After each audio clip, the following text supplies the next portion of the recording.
Money Sense is brought to you by the Chamber Pension Plan. For further information, visit chamberpension.ky.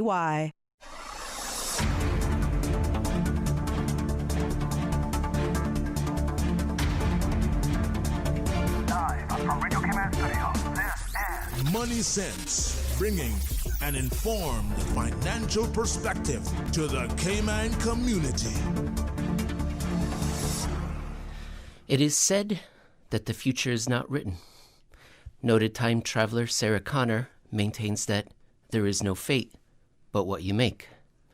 And yet, I, Emil Kalinowski, sit at the microphone here today for the annual Money Sense Prediction Show, a show where we have routinely delivered stone-cold, lead-pipe guarantees that have come true in the year ahead. How to reconcile this seeming paradox? Well, I'm broadcasting to you live from the studios of Radio Cayman on 89.9 in Grand Cayman and 93.9 in Cayman, Brac, and Little Cayman, and I'm joined in studio by two gentlemen who will help me. A professional gentleman of finance, Adam Newman, a man that has polished his Ouija board to a fine patina.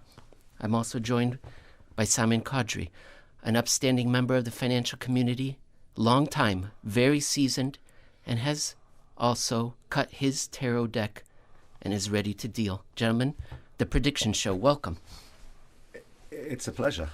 Good morning. Yes. Thanks, Emil. Who's the Terminator? Well, yes, ladies and gentlemen, I was referring to Sarah Connor from the American movies The Terminator, which is paradoxical. But let's get to the what is it? The prediction. Show. Yes. I want to say that this prediction show is my favorite part of the year, because It's the one we let you on? Because, yes, ladies and gentlemen, what was Simon's prediction last year? That he would be here this time next year with the two people that mean the most to him in the world. And you are correct, Simon. You did a great job. You nailed it. We are also on YouTube. So if you go to the Radio Cayman YouTube channel, you'll be able to watch a live stream. We may have candles lit. We may have a crystal ball in the middle. There's a felt cover on our table. And are we doing the human sacrifice? Yes. We are. I'm very excited about this show. That's because what I'm here for. It's one of the few things that I ever get right. And 2 years ago, if you humor me, 2 years ago in 2019, I said that the global economy could continue to slow. And indeed it did. In 2020, I predicted that a financial banking crisis may occur 2 weeks before quarter end of March 31st or June 30th or September 30th or December 31st. And indeed, it did occur in mid-March. Should the World Health Organization be looking at you more closely? And I'm going to deliver another lead pipe stone cold, a lock for the year ahead. So who wants to go first? I want to hear yours, I think. All right. Got me intrigued. After that tee up, yes. Let's hear from you. How could we possibly want anything other? The people are clamouring. People have stopped and pulled over their cars in order to hear this lead pipe, as you describe it. That's Americanism. In sporting, they say you can, they have these call-in shows where you call in and they give you betting props. And but of course, it's a complete scam. But this is not. So, my prediction for the year ahead is that we will begin to see financial repression from one of 10 countries. And I'm going to even name those 10 countries. Why? Because these 10 countries... He's brought props to a radio show. Yes, I've brought some paper. You can see it on the YouTube channel. Let's see, what do I have? These 10 countries are the 10 countries most likely to suffer a financial crisis in the next 3 years. Where does this presupposition come from? It comes from the work of Richard Vague, who has reviewed the last 200 years of economic crises, and he's found that private debt and growth is the leading indicator for financial crises. He's not the only one. In August of this year, a paper came out, a working paper for the National Bureau of Economic Research by 4 economists. It was titled Predictable Financial Crises. And again, they came to the conclusion that housing prices, equity prices, and private non-bank debt are leading indicators for financial crises. The Bank for International Settlements has been in this business for a long time, and in fact, they've put together several early warning indicators for banking crises. And so, as I was a little bit down during the Christmas holiday season, I thought, why not predict financial crises to kind of cheer myself up? And I did some analysis. I combined all these different measures. There's 8 of them. And what did I notice? I noticed that 10 countries rang in on at least 3 of them. 3 of them, at least. Those 10 countries, working from back to front. So when you say 3 of them, you mean 3 of them hit, or 10 of them, sorry, explain what you mean by that, sorry. Yes, great. There's 8 potential measures of financial crisis that have something to do with equity prices, housing prices, debt service ratios, international money flows, that sort of thing. So I did the analysis, and those 8 different measures, these 10 countries tripped the trigger warning that has been shown to be predictive of a financial crisis about half the time. So in any normal year, a country is likely to have a financial crisis 7% of the time. But if you trip one of these triggers, your probability rises to 40 to 50%. Okay, got so it. they have tripped it in 3 different measures. Norway, Korea, Sweden, France, Chile, Canada, and the Czech Republic have all rang in on 3 of those measures. China, Switzerland on 4, and Hong Kong 7 out of 8. However, I'm not going to pick the easy one, Hong Kong. And of course, this is 3 years ahead, so I'm gambling here a little bit. It's true. I am going to pick France as going to be the first country to begin to implement measures of financial repression because they are worried about hitting a financial crisis.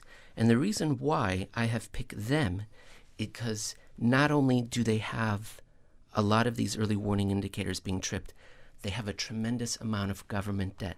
And what we've seen recently is that when you have a private economy crisis, the government assumes that debt. France doesn't have any space to assume more debt. They already have a tremendous amount of debt.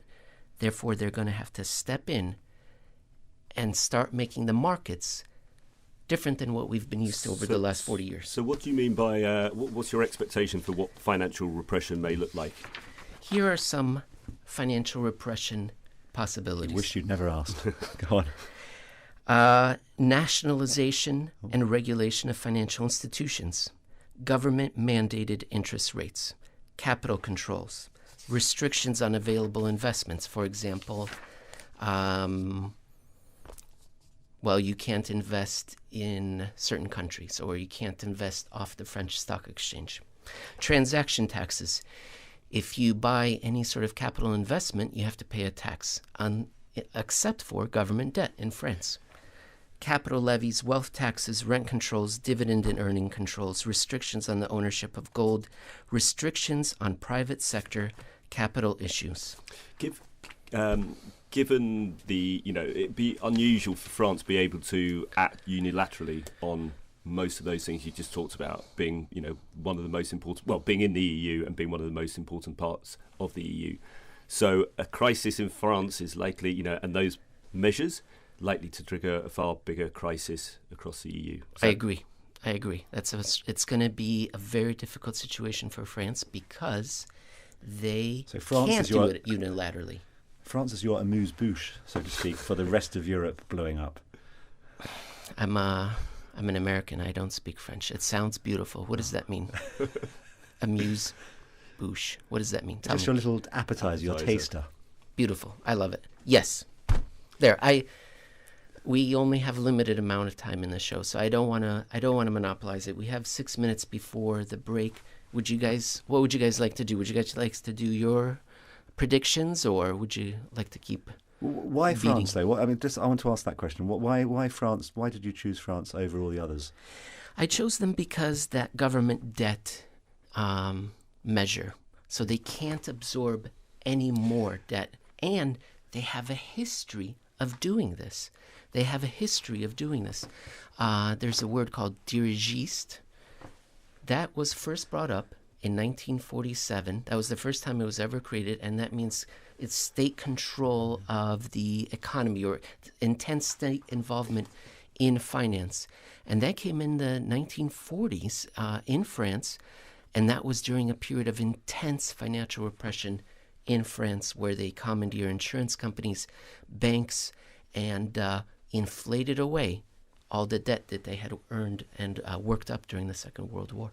It's interesting that you picked France and on a government debt measure, given everything we hear.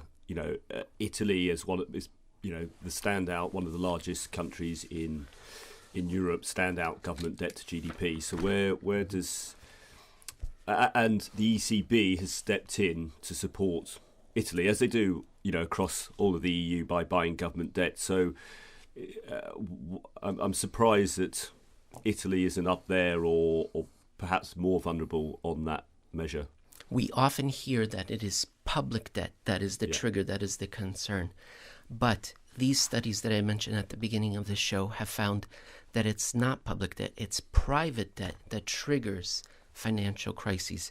And while Italy does have a lot of public debt, it doesn't have that much private debt. In fact, it only has 117% of GDP for private debt. And you may think, well, that seems like a lot. The Euro area average is 174%. G20 average is 165%. So they're well below the average. I thought people didn't really care about debt anymore, in the sense that interest rates at zero, people printing as much money as they want, ECB buying up any corporate debt as well as government debt, Fed doing the same. That worry, economists have had it for years, but in reality, it hasn't created a crisis of any shape. And we've talked about this many times over the year. What's changed in your mind to make it problematic now? Well, these measures, what they do is they measure how fast debt grows relative to trend very often. And if you're taking on too much debt too fast, that means you think everything's fine.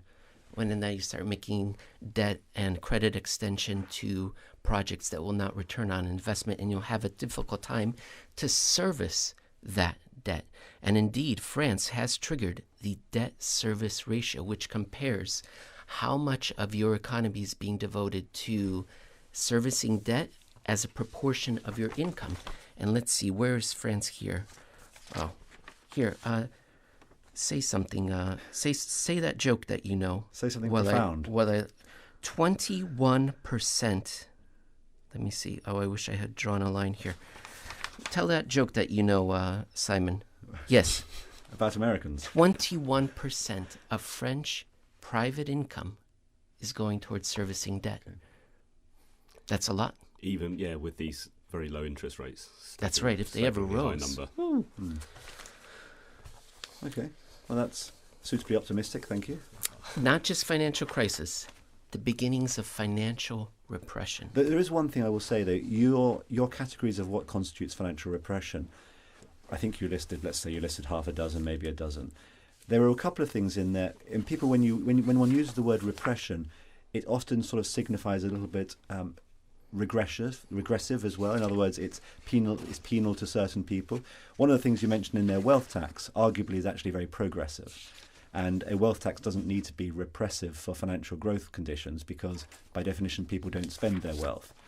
And so there's some interesting evolving economics on that. So I take issue with a couple of the characteristics of what it might look like, and then you have the transaction tax, the Tobin tax, as it's well known by. It's not clear all of those are necessarily repressive actions. They're just different and new actions, some of them. But the rest of them I don't have an issue with. But those two I would particularly highlight, I suppose. They're only repressive to savers and people with money, but to the rest of the people in the society, then they don't have to be. No, not necessarily. We are going to break now, ladies and gentlemen. The excitement that you feel, that you sense, I feel it too. Yeah. Because after the break, we're coming back and we're going to get two more stone cold, lead pipe guarantees from our panel. Oh, let me signal to Paul. Yes, please, let's go to commercial. The Cayman Islands Chamber of Commerce Pension Plan. We're here for you. We are a not-for-profit, member-centric plan with a democratically elected volunteer board of trustees representing all sectors of the Cayman Islands economy. We have an all-in expense ratio of less than 1%, over 20,000 members, and $490 million in assets under management. We were the first multi-employer pension plan approved by the regulator in the late 1990s, and today we are still strong, secure, and are here for our employees and employers alike. If you would like to join or require further information, visit chamberpension.ky. And for information as it happens, follow us on Facebook, LinkedIn, or Instagram. Email admin@pensions.ky or call 745-7630. The Cayman Islands Chamber of Commerce Pension Plan. We're here for you. Money Sense, the only personal finance radio show in the Cayman Islands, hosted by Simon Caudry from the CFA Society Cayman Islands. This is Money Sense. Welcome back to Money Sense, and thanks, Emil, for introducing. Welcome back to Money Sense, and thanks, Emil, for introducing your forecast, your stone cold dead forecast, or something like that, I think you said.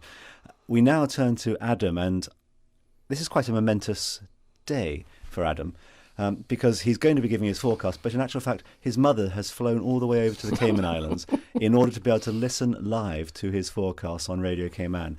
Now, one presumes she's staying at home in quarantine and not venturing onto jet ski competitions or other such endeavours. But leaving that to one side, even if she were on a jet ski, I'm sure they have radios. So Adam, take it away. Thank you very much. Yeah, she's extremely excited about this, so should be listening very eagerly from her quarantine, possibly running on her treadmill. So let's say that I'm the crypto expert. So I'm just going to repeat what I say most episodes, and Simon will sort of turn his nose up and tell me that I'm wrong, and he told me I was wrong at about $1,000, and he told me I was wrong at about $10,000, and I think Bitcoin price today is about $38,000. A rounding error. I'm still wrong, apparently, as we'll find out. But it's interesting to see what I thought may happen and why I thought Bitcoin might go up in price happening in real time, and it's probably actually more bullish than I anticipated. So my very simple premise on Bitcoin was related to the world was going to be in a really bad place, and governments would not let the world fall into a deep hole of despair, and they would print money. And I read about this in February when we were on the onset of the COVID crisis, and said we haven't seen anything yet. We're going to continue to print, and that's exactly what's happened. Central banks have now printed, I think, running at an annual rate of $10 trillion a year globally. And given we now have a series of second or third or fourth or fifth lockdowns across the world, with the UK being particularly hard hit, I can't see any reason why this won't continue, and probably continue at a greater pace. And therefore, my prediction... Money printing, you mean? Money printing won't continue at this sort of pace. And again, with the levels of debt we have, interest rates will be pinned to the floor. And we'll have periods when interest rates try to rise, but governments will ensure that they don't rise too far. So my overall prediction is around crypto. Rather than talking about Bitcoin and a prediction price on Bitcoin, which will be over 100,000 by the end of this year, I'm going to.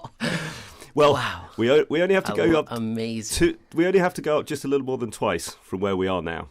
And back in, I think back in 2017 bull run, we did 20 times.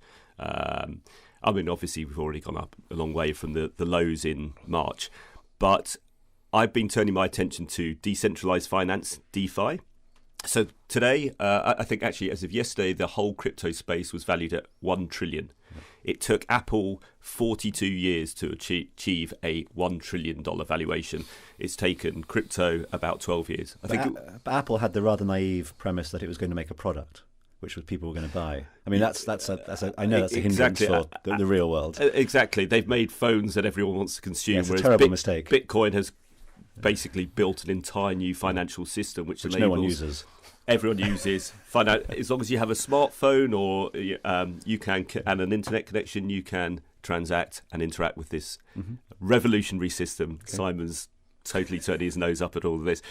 So the whole crypto space is a $1 trillion valuation. Bitcoin is 700 billion of that, which means there's 300 billion in Ethereum and what we call decentralized finance. And Ethereum's, I think, about 100 billion. My prediction is that decentralized finance, which will have a 1 trillion market cap on its own. So we're at 300 billion today. By the end of 2021, decentralized finance, which is effectively a new financial system which doesn't use the decentralized part of it doesn't use intermediaries like the banks and stuff. Everyone can be their own bank. We can directly interact peer-to-peer with financial transactions.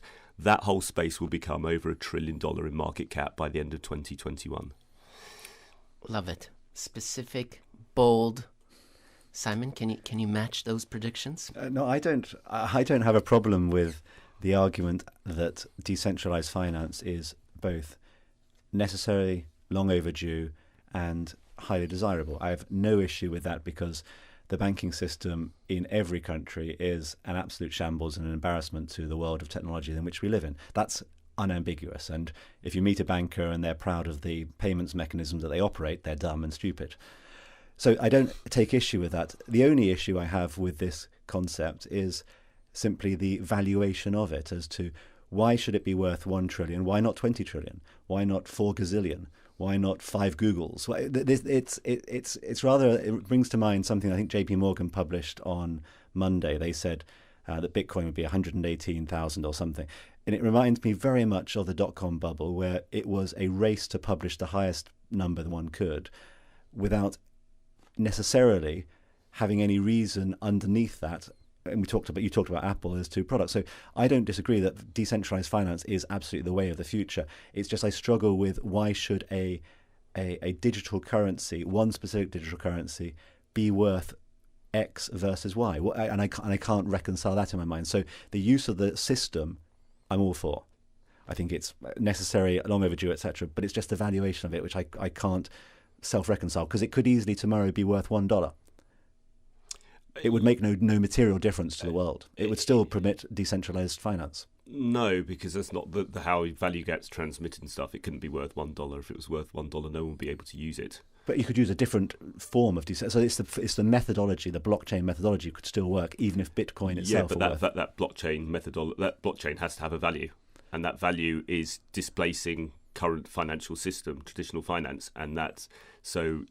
It should be some valuation based on either the value that banks bring today with their businesses and disrupting that, the valuation of gold as a store of value and anything else, arts and stuff.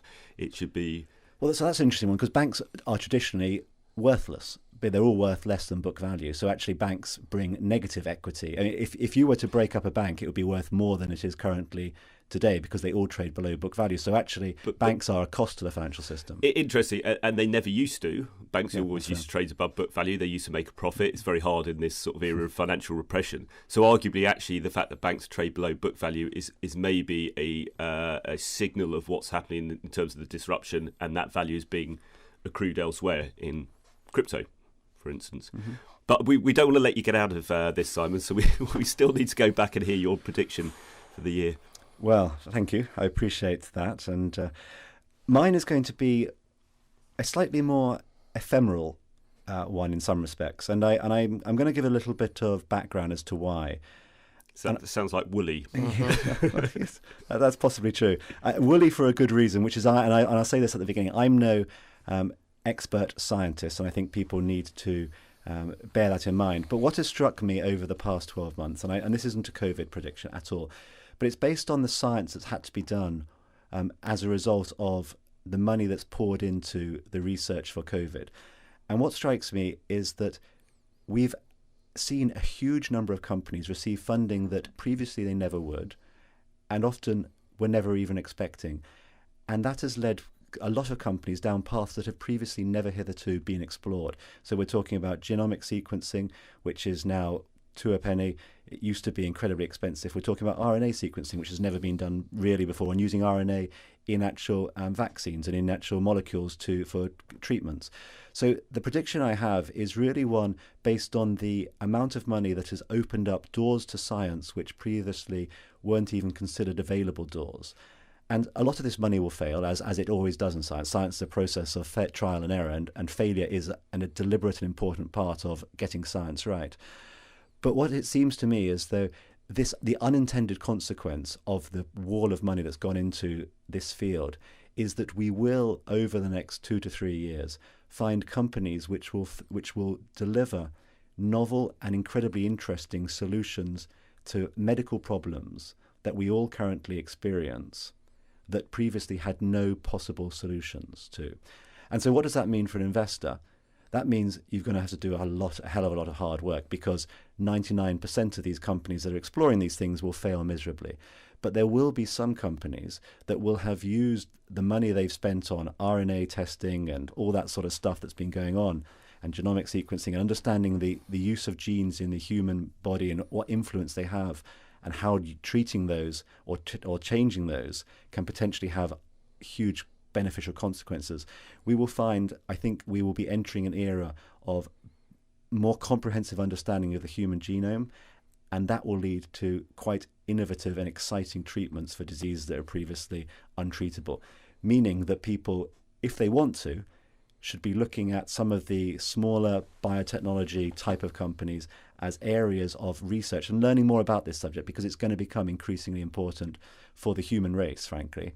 And therefore, if you are willing to do some research and willing to put some money at work and lose quite a lot of that money, you may well be able to find a company which is the next multi-billion-dollar company, pharmaceutical company, because of the skill that its scientists have had in terms of finding cures for treatment, cures for illnesses that never previously were possible. It's interesting, and I mean, we certainly don't have time to sort of discuss this in detail, but the moral and ethical implications of this, and I think, several experts have made predictions about life, increasing life expectancy, but that obviously has huge moral and ethical issues with it. But we haven't really increased life expectancy in decades, not materially, but we could be on the cusp in developed markets, in emerging markets. Yes, sure, yeah, but we could be on the cusp of something really quite. Yeah, and in incredible. fact, life expectancy in quite a lot of stratas of society have actually decreased because of the increasing wealth leading to the consumption of sugary type foods, which actually cause first world problems, diabetes and all the rest of it. So we've actually created a rod for our own back by overconsumption of products that the human body hasn't evolved yet to deal with. But the moral one's quite a fascinating one. The moral argument that was often used is you shouldn't be touching the human genome. It was something that was sacrosanct. And then people are dying, and all of a sudden religious leaders say, well, that's fine, we can now touch the human genome and do stuff. Even the Pope came out and says, well, we're not really too concerned about the fact that stem cells have been taken from aborted fetuses. That was his words. That was something that would have been unimaginable 20 years ago, 5 years ago, 2 years ago. The world has unambiguously moved on because of a pandemic, and the expression "don't let a crisis go to waste." I think scientists are using this money, as I say, much of it will be wasted. It will be lost because the science is wrong. But as scientists learn, we will find huge new leaps and bounds in scientific knowledge and therefore treatment possibilities. Ladies and gentlemen, I don't know about you, but I think this is the best show of the year that we've done so far. And I'm looking forward to more. I'm looking forward to seeing you guys in a fortnight. I want to thank Simon for your prediction that medical biogenomic companies will be delivering breakthrough results. You said 2 to 3 years. All right. We'll start to see some of that. We'll start to see the early science this year, but the money will be made in 2 to 3 years. Fantastic. And I want to thank Adam Newman. Your prediction, specific, powerful. Bitcoin would be crossing $100,000, as well as DeFi finance as a market cap, as an industry, over $1 trillion. Is that correct? Correct. And then my prediction that 10 countries are approaching financial crisis, and if I were to pick one that would hit it this year and implement measures of various forms of financial repression, would be France. Ladies and gentlemen, we loved it. We can't wait to talk to you again in a fortnight. If you want to get a hold of us, you can do so on Twitter at Money Sense Radio.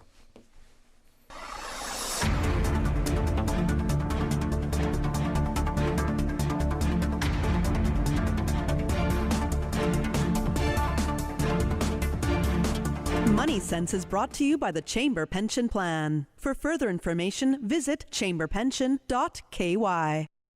The Cayman Islands Chamber of Commerce Pension Plan. We're here for you. Are you aware of the performance of your pension plan? The Chamber of Commerce Pension Plan provides quarterly fund fact sheets for our members to stay informed with the plan's performance. For the year ended August 31st, various life cycle funds provided returns between 9.2% and 16.5%, and our all-in expense ratio is currently the lowest it's ever been, a record low at 0.72%. Visit chamberpension.ky to review our fund fact sheets. You can see the performance as far back as 10 years. Remember that pensions are a longer-term investment strategy. Focus on the long term rather than the short-term returns. The Cayman Islands Chamber of Commerce Pension Plan continues to perform for you. Radio Cayman time check is now 8:01. This time check is brought to you by our friends at Foster's. At Foster's, you'll